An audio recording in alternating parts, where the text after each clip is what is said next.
This is a Decentered podcast from Rob Watson. Conversations about community media. Look out for Decentered Media on Twitter and on iTunes, or go to decentered.co.uk.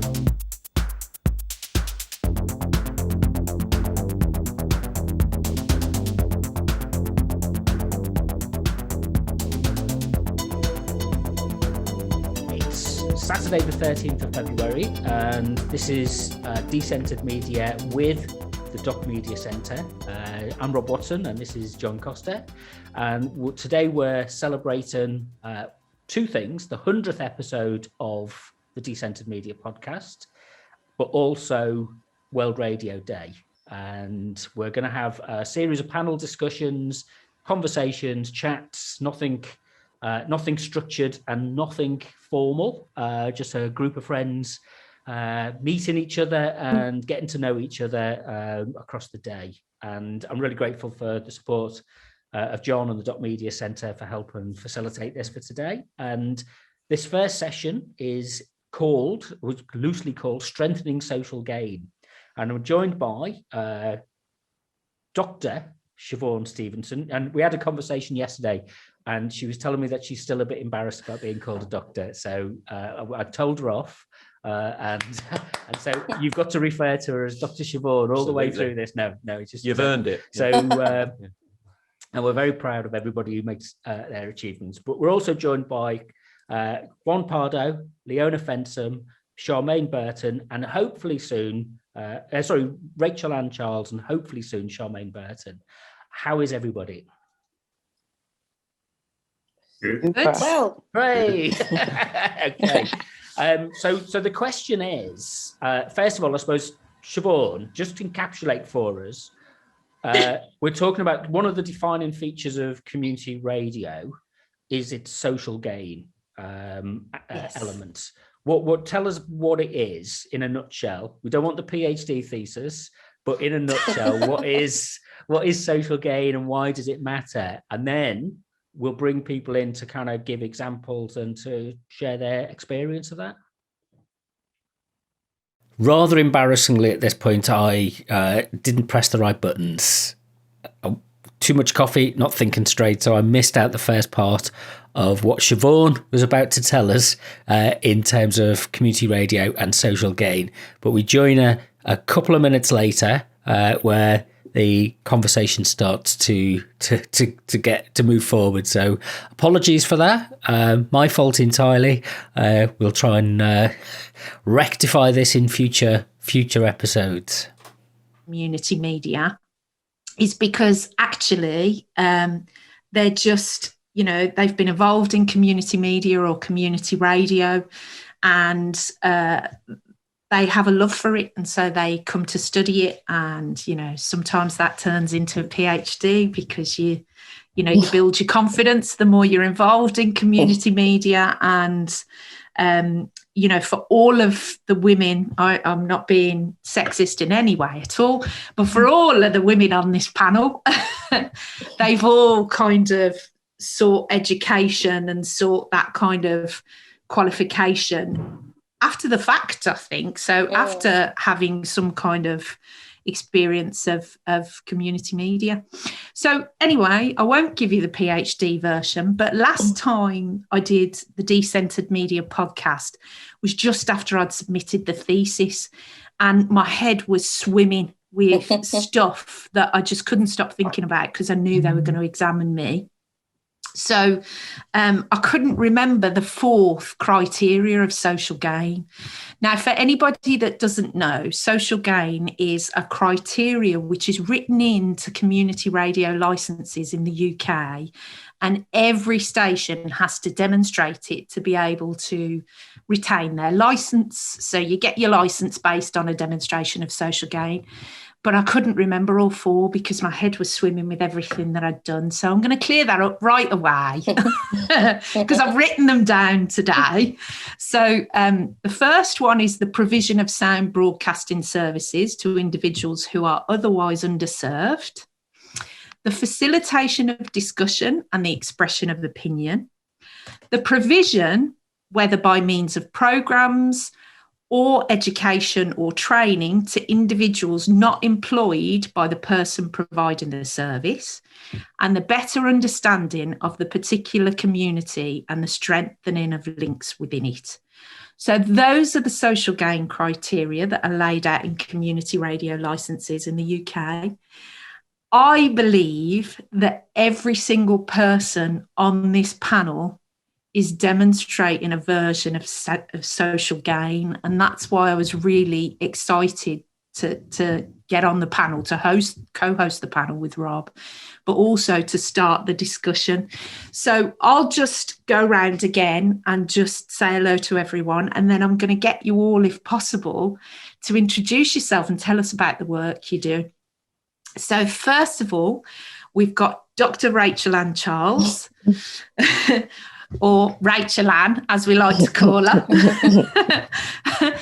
We've got Leona. I'm sorry, Leona, I didn't catch your surname, actually. Fensome. Leona Fensome, with an F. Yeah. Fensome, brilliant. We've got Charmaine Burton, and we've got Juan.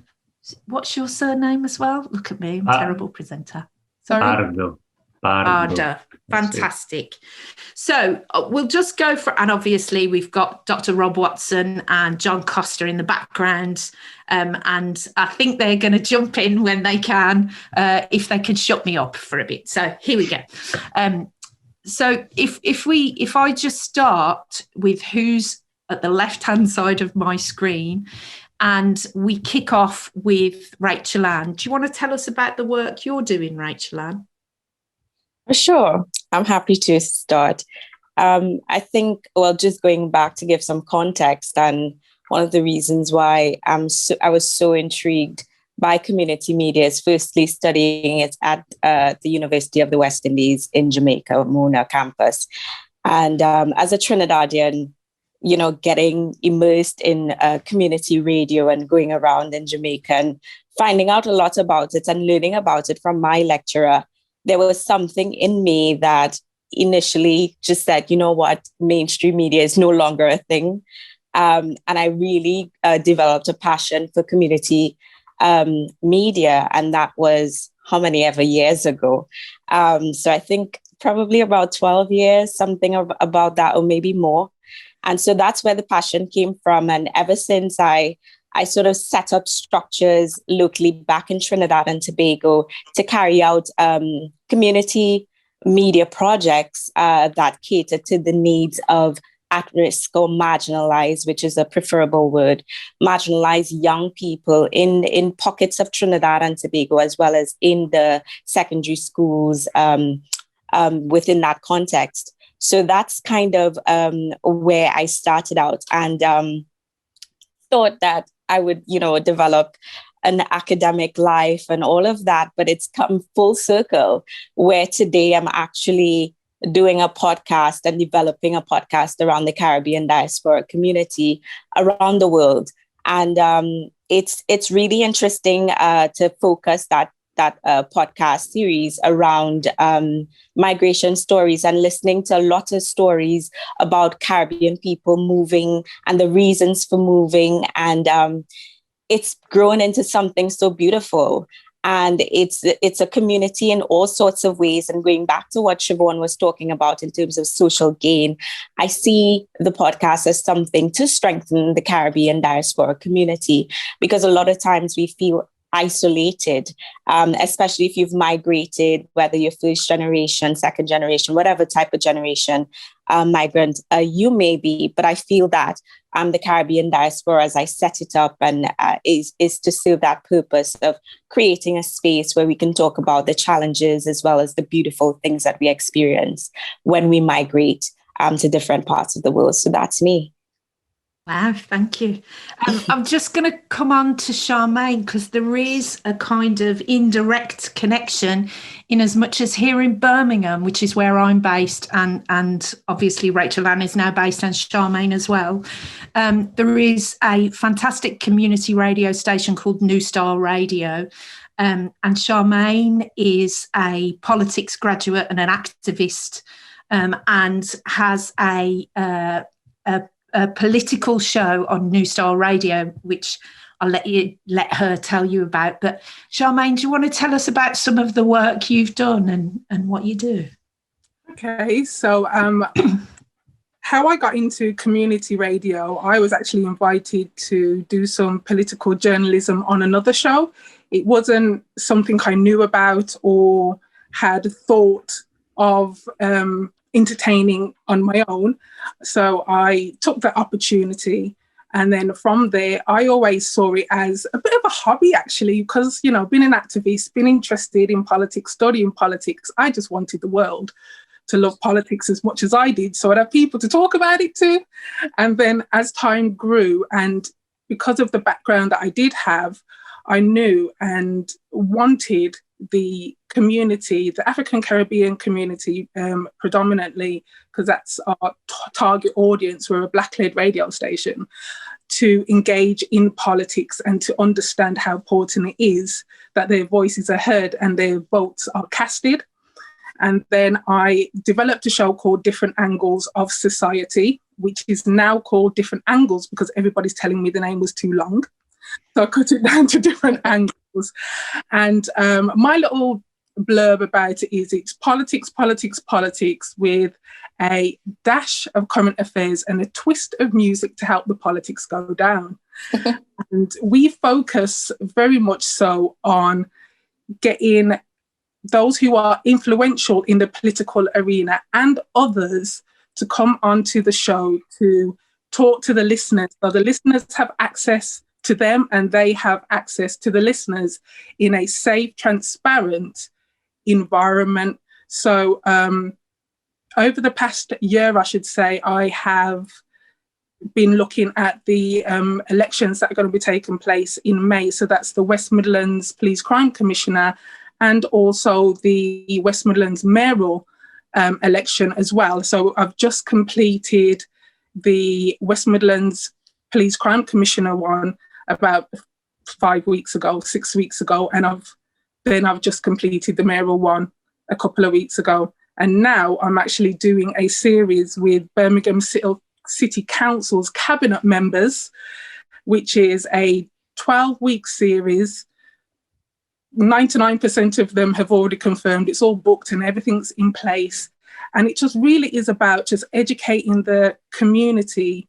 And the show has grown as well, so the audience has grown. So it's not just the African Caribbean community. I've had people tell me from Manchester, and it's gone national from some work I was doing outside of the radio.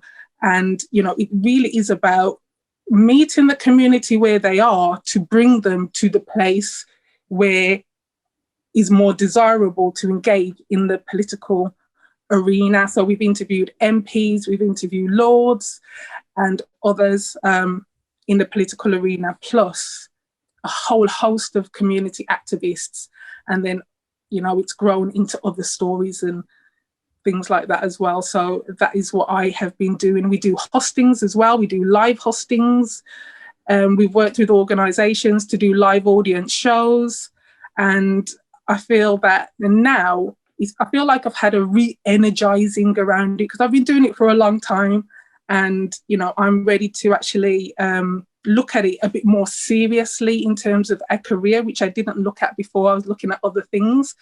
And, I'm hoping to go and do a master's in it just to home in on some of the skills that need to be enhanced because I now have the practical. And I'm looking at it more seriously, I think, because of lockdown. I've had a lot of time. Yeah, a lot of time to think. My direction and priorities. And I think that, I'm good at it. I enjoy what I do. So it's time to invest some time in actually bringing up my academia in this area to a level where I'm even more confident in what I'm delivering and hopefully at some stage go national.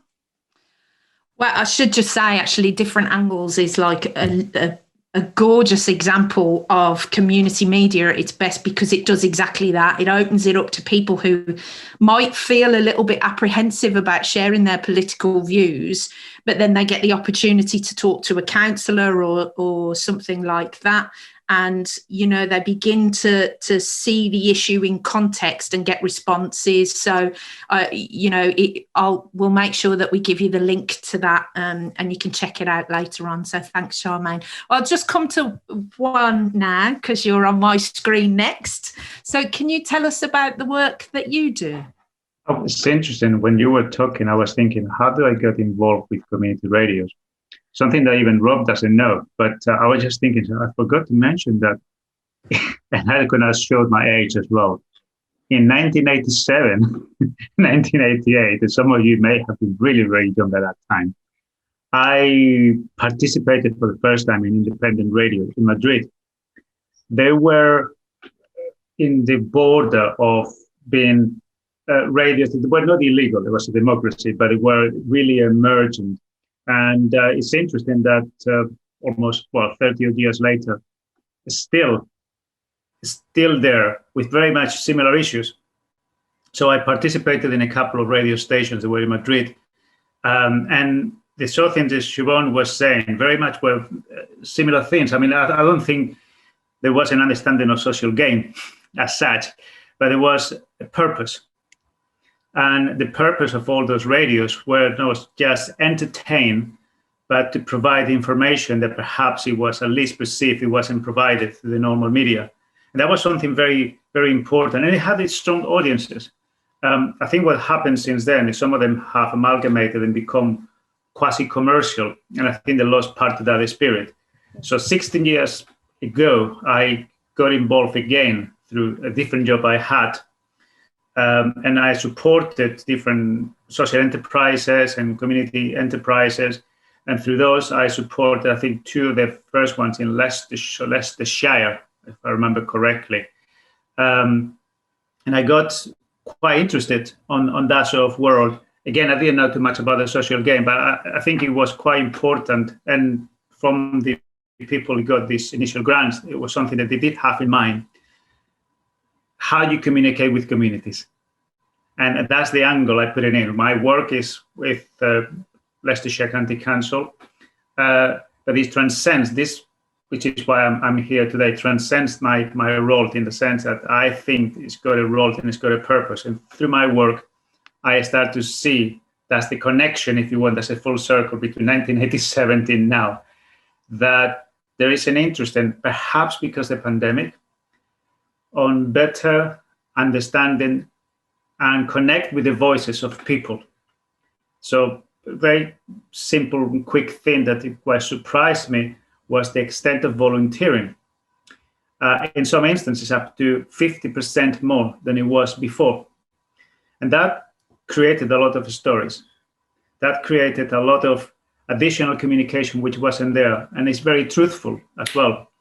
So as an authority, we start to see the importance of that. We work always a little bit slower, but I think there is a vision. I think there's a view that there is an important element that needs to be integrated. I'm saying that because there's two projects, if you want, that we work in, which very much focus towards that direction. One is another mine, Every Voice Counts, a colleague of mine, she's working on, and that's to reflect the experiences of people, record them, people with autism, with mental health, and then trying to focus on people that perhaps don't have that voice so clear, and even more at this time, and reflect through that what people feel, what people need, what people want, and change the perspective more from we are the experts to we can do certain things, the economic situation make it difficult in others, but there's a lot of interest, knowledge in the community, and it's been more reflective on that, understanding what happens there, see what can we do, and in a very simple way, it is almost put in a mirror, what is happening there, what communities are doing, and how can we support them to ensure that they're able to do what they want to do or what they're already doing, and rather than put difficulties in the way, make it easier. So sometimes it could be training, sometimes it could be some support in terms of connecting people. Something that we start to realize is not always about money. Money is important, and everyone will tell you, yes, we want some money. But it's a bit what I think Charmaine said to a certain extent. is a political view with a small and a big P, insofar as it's a contextualizing how you live, and that provides a different platform to do things. And I think this is an opportunity now through community radio to perhaps transform that. And I know there's many different issues which make that more complicated, but at least from my now point of view as person who works for the local authority, as an individual, I can see that we are at a crossroad in which it is possible to transform how information is delivered, produced, the content form. And I think for that, it requires a little bit of training, but training in a more ample way. It's the connection between different people, which creates a small microcosmos, or something I see through small projects that we start to put together, or they happen and that we support, rather. And that creates almost a cascading effect of getting more people involved. And that in itself, I think, produces the raw material to ensure that community radio becomes more visible, because the what becomes interest, what becomes important, shifts. That's what I think now is that paradigm that we are in a position to change. And at least from our point of view as a local authority, I can see that there's that vision that is important to reflect on what communities are doing, to support what sometimes they are already doing themselves. And that in itself can help us to transform how some of those services may move in the future as well. How, I wouldn't be able to tell you, and I think many people will be able to tell you, but the opportunity perhaps is now. I think what's really interesting about that is there's a number of key researchers that have looked at that issue of community radio and the benefits of community radio and volunteerism and all of those things in context. And actually, I think it's Rosemary Day is one of the people that kind of says that the beauty of community radio is that it opens up multi-flows of communication. Yes. So in other words, it's not just one person teaching you something. Yes. It's like, it's not one person putting their skills on you. It's somebody sharing their skills in such a way so that you can take them on board yourself, benefit from them, and then transform them in a way that they become yours. So now they're your skills, you take them forward, you share them with somebody else, and so on and so on. And this is how communities grow, this is how they become empowered, and this is how they begin to change from within and cascade these skills to each other. A key element of this, I think, and everybody that's included on the panel in some way is encouraging and trying to share stories from the community, whether it's Rachel Ann's podcast that's sharing stories of migration, or whether it's Charmaine's, in context, what's going on with you in terms of in your community, what are the issues for you. Another key piece of research is that motivation to volunteer. And there's been some work actually done around that. And one of the important things that they found was that listening to each other's stories is a really, really key part of that. So I want to now bring in Leona, because oral history is another passion of mine, and it's one of the things that Leona's working on. So if we can just go over to you, Leona, and you can tell us a bit about the work that you've been doing, and then we're going to throw it open to everyone. I'm going to ask you all one question, and we can all join in then. So Leona, do you want to tell us a bit about your work?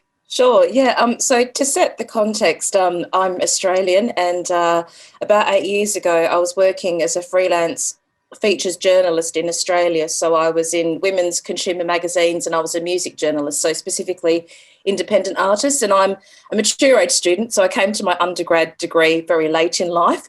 And I remember at the time I was just hell-bent on being a freelance writer. That's what I wanted to do. But I had these incredible lecturers that kept planting this seed of community media. They were like, why don't you go to your local newspaper or local community station and see if you can get some practical experience? And I was like, oh, okay, that's probably a good idea to apply the theory and the real life together. And so I went for the newspaper first because I was in magazines, so that seemed like the most, best step.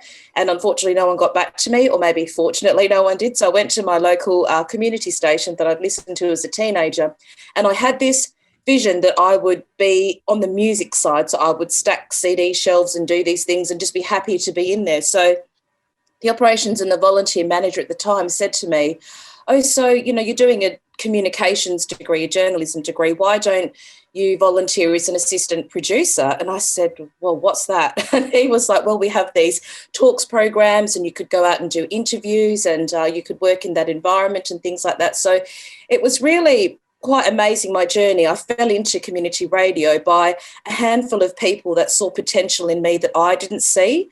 And so I ended up volunteering at a station in Perth in Western Australia called RTR-FM while I was doing my undergrad. And I also lived in Melbourne for a stint as well. And Melbourne has one of the biggest community stations called Triple R. So I was also there too. So I had a really great time in both of these environments, living and breathing community radio whilst I was doing my undergrad.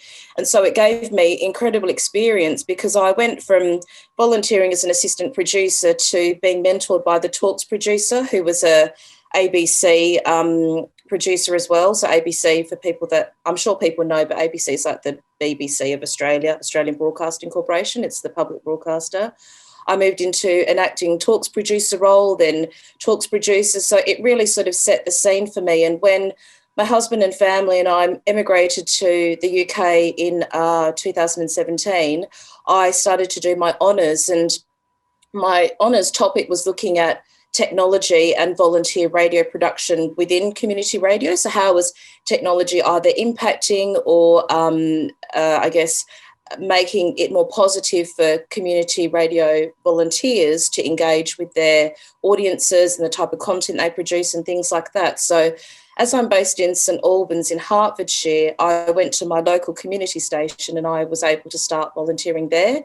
And I also, at the same time, secured work at BBC Radio 4 as a freelance assistant producer across Women's Hour, The Media Show, and also Saturday Live. So I had incredible experience in those environments as well.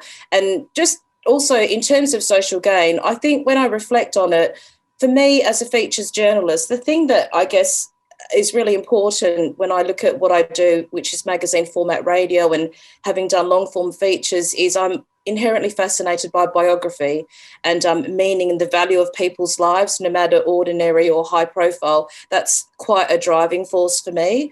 And so to bring it into the, I guess, more current sort of time now, I was working as an operations and volunteer manager at Radio Verulam for about 18 months. On a part-time contract until last year when, the station had to close down, like many did because of financial difficulties due to COVID. And so from there, I had to reinvent myself quite late in life. So I thought a lot about what it was that was meaningful for me, and it really was that side of the human life, but the longer side, which is oral histories, to your point, Siobhán. So I've ended up training in that area and I'm working on some oral history projects. But that's sort of like a quick deep dive into my journey into community radio. But at present as well, I'm also looking at doing my PhD in community radio. So Siobhán, you're absolutely right. It's sort of this case of you get into community radio, you love it for all its ups and downs, and then you end up studying it and then you just don't delineate yourself from it at all.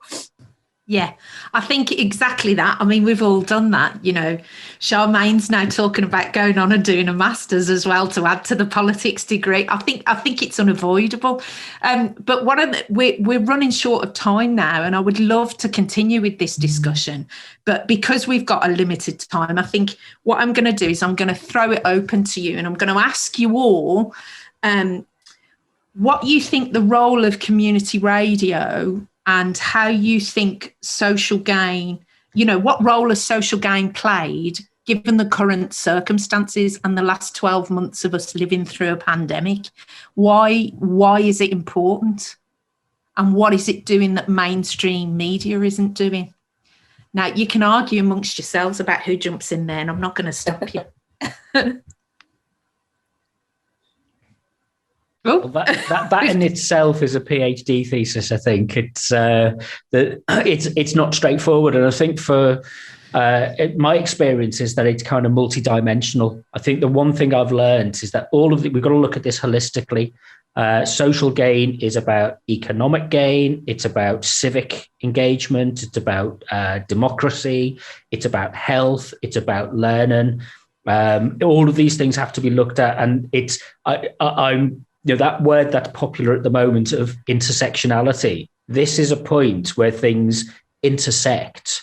But they work on so many different levels, and that's the hard thing to get across to people. But what's different, I think, with the social gain element of community media is that it's about people participating in it for themselves, not having it done to them. So it's got that grounding in community development, social development, empowerment, and whether that's big P or small p political is part of the important discussion. Ironically, on the left, there's a blindness to there's a myopia to the idea that participatory media is something that we should have. It's coming in conservative political circles. You look at the Danny Kruger report recently. There is more focus on engaged, participative, deliberative engagement with civic society.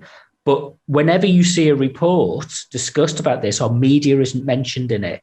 And I sound like a broken record for saying constantly, it's where's the community media element to this? Because you can have all of these other things that are really important, but community media can be the bridge that brings people together and helps people to share their experiences and to learn from one another.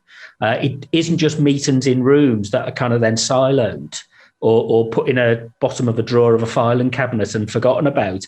It's out there with people. You're asking people to take part in the conversations. I think what's really interesting as well is this idea of volunteerism, because in the last 12 months, so my husband has been shielding since the start of the pandemic because he's in the clinically vulnerable group. So we've had to limit our contact with anyone, and whenever we go for walks and stuff like that, it's really difficult. Now, I wanted to volunteer, and there's been a fantastic response in Birmingham, in communities all over Birmingham, where volunteers have come out, they've delivered shopping, they've picked up prescriptions, they've donated to food banks, they've done all sorts of things. And I'm sure Charmaine can talk a bit more about this. But I couldn't do any of that because I'd be bringing that risk home.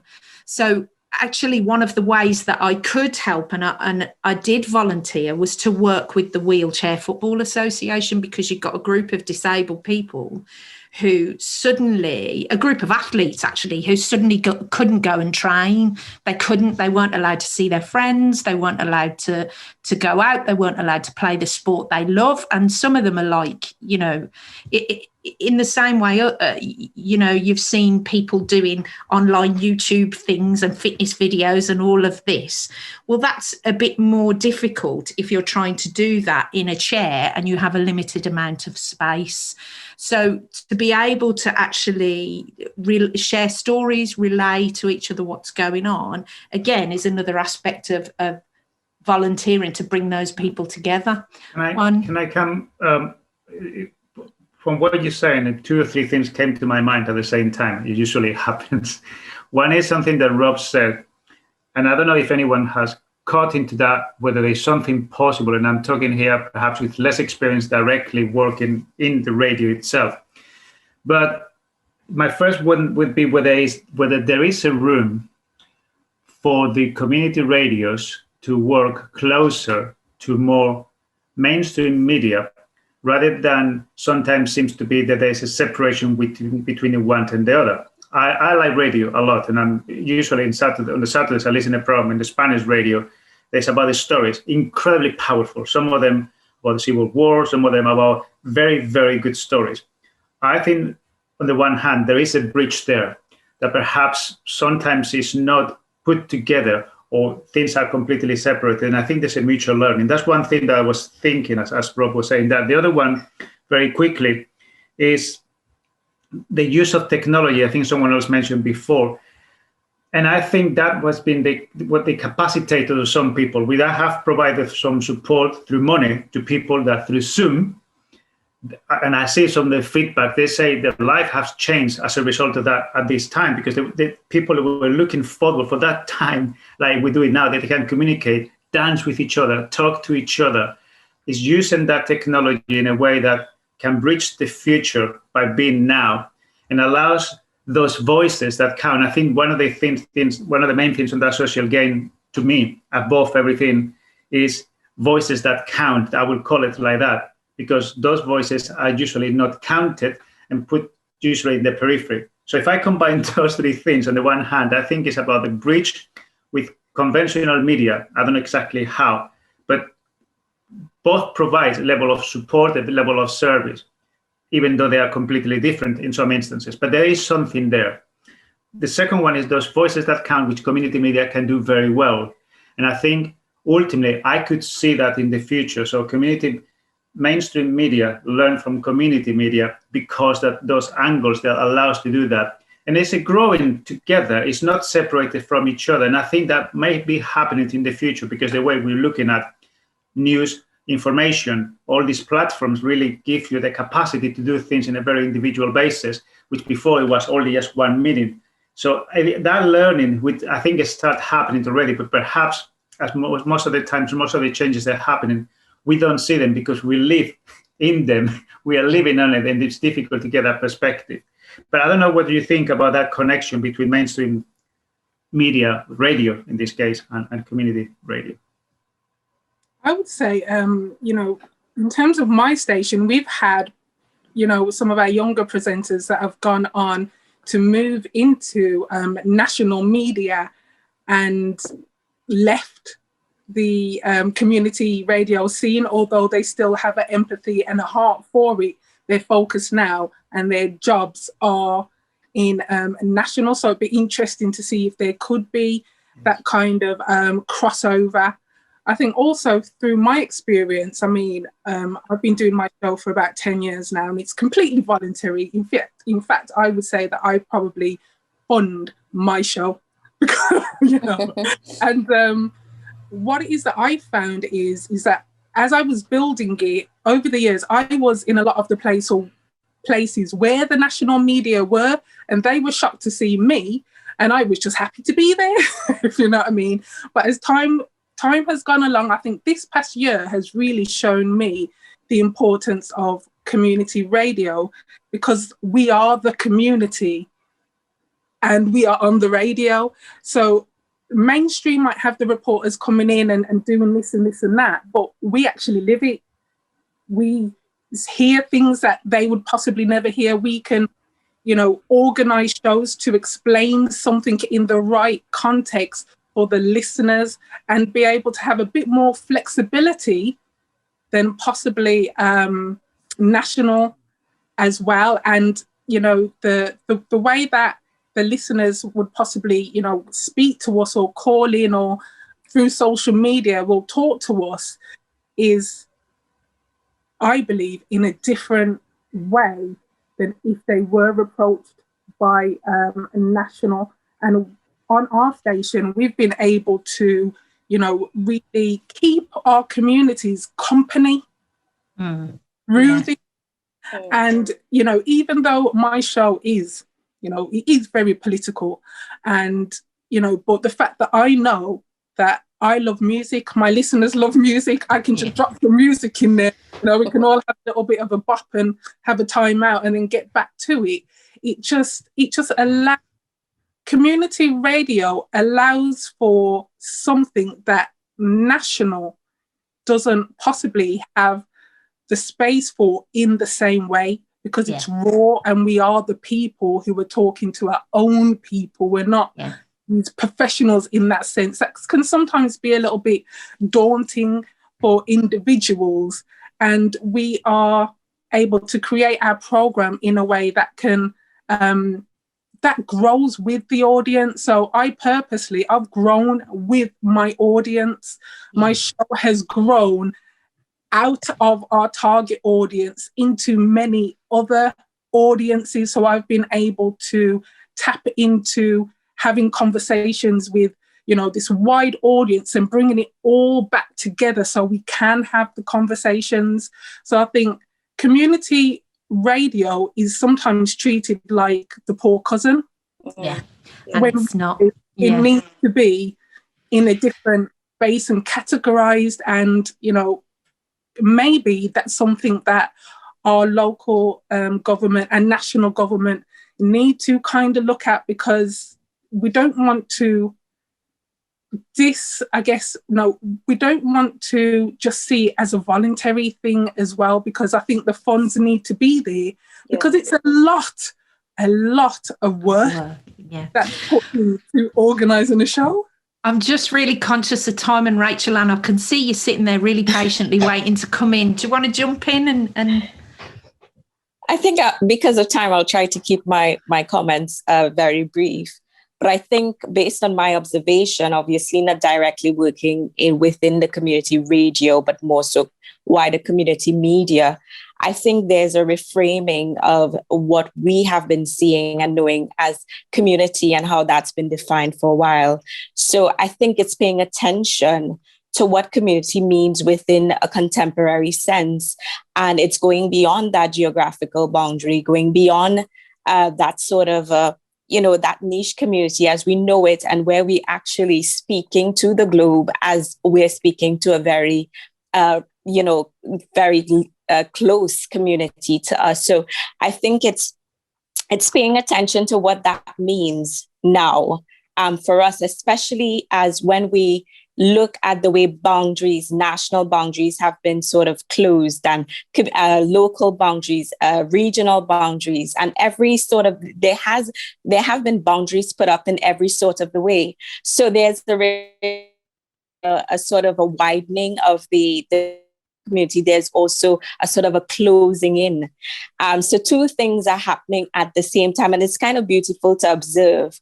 But looking at that sort of return, and you see people, because of the fact that there's this closing in of the boundaries, people are going back to creating stuff for themselves. So as Peter Lewis would say, it's media for the people, by the people. And you see that kind of everybody jumping in and doing stuff that's promoting localness, everything local, but also you're seeing a lot of activism and advocacy coming through with lots of community getting on board, and you see hearing that voice, and the voice of community radio being that voice for the voiceless that has been emerging during that sort of a pandemic sort of I want to say that very tough time that we all are facing. So if I were to see it from my lens, I would say is that that reframing of what we mean when we say community, but as well as that return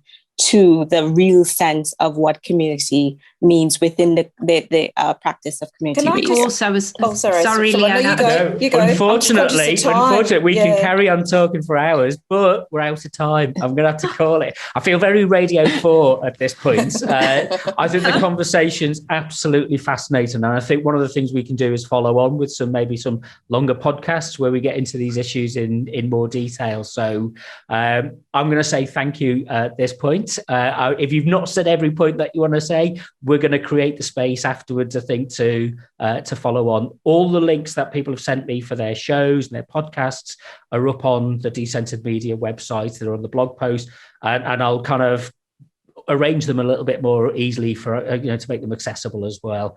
But let's wrap up and say thank you very much to Siobhán, to Charmaine, to Rachel Ann, to Juan, and to Leona. It's been a really engrossing conversation.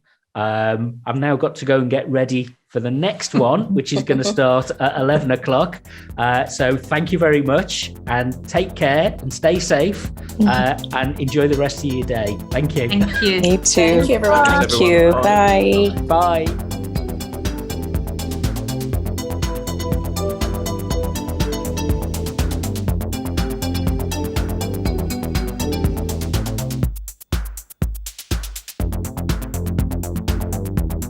You've been listening to the Decentered podcast. I'm Rob Watson.